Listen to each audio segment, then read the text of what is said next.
मुख्यमंत्री माझी लाडकी बहीण योजनेला उत्स्फूर्त प्रतिसाद, लाभार्थी संख्या 2,45,00,000 पोहोचल्याचा अंदाज।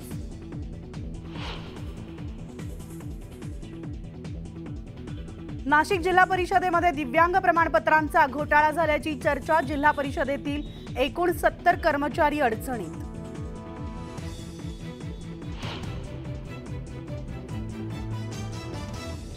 पूजा खेडकरच्या अडचणीमध्ये वाढ, डिपार्टमेंट ऑफ पर्सनल ट्रेनिंग कडून नोटीस, तर 2 ऑगस्ट पर्यंत लेखी उत्तर देण्याचे आदेश, तर जामीन अर्जावर आज पटियाला कोर्टात सुनावणी।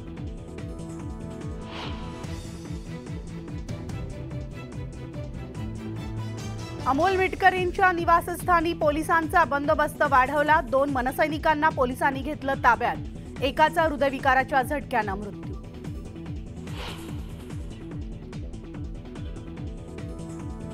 वेषांतर करणारे अल रशीदची पोरं खोटी ओळखपत्र तयार करून प्रवास करता, असं कधी दाऊदला सोडलंय का, राऊतांचं टीकास्त्र।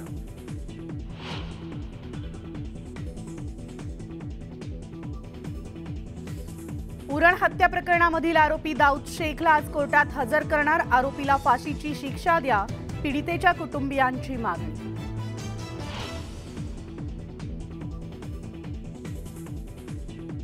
कोल्हापूरचा महापूर ओसरत असतानाच धरण क्षेत्रात पावसाचा जोर वाढला, राधानगरी धरणाचे सगळे 7 स्वयंचलित दरवाजे उघडले, तुळशी धरणातूनही आज विसर्ग।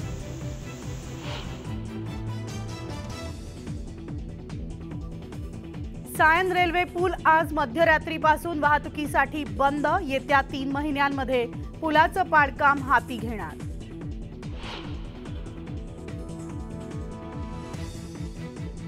वायनाडमधील भूस्खलनामध्ये 146 जणांचा मृत्यू, तर 128 जण जखमी झाल्याची माहिती, अनेक लोक अडकल्याची माहिती, युद्धपातळीवर बचाव कार्य सुरू।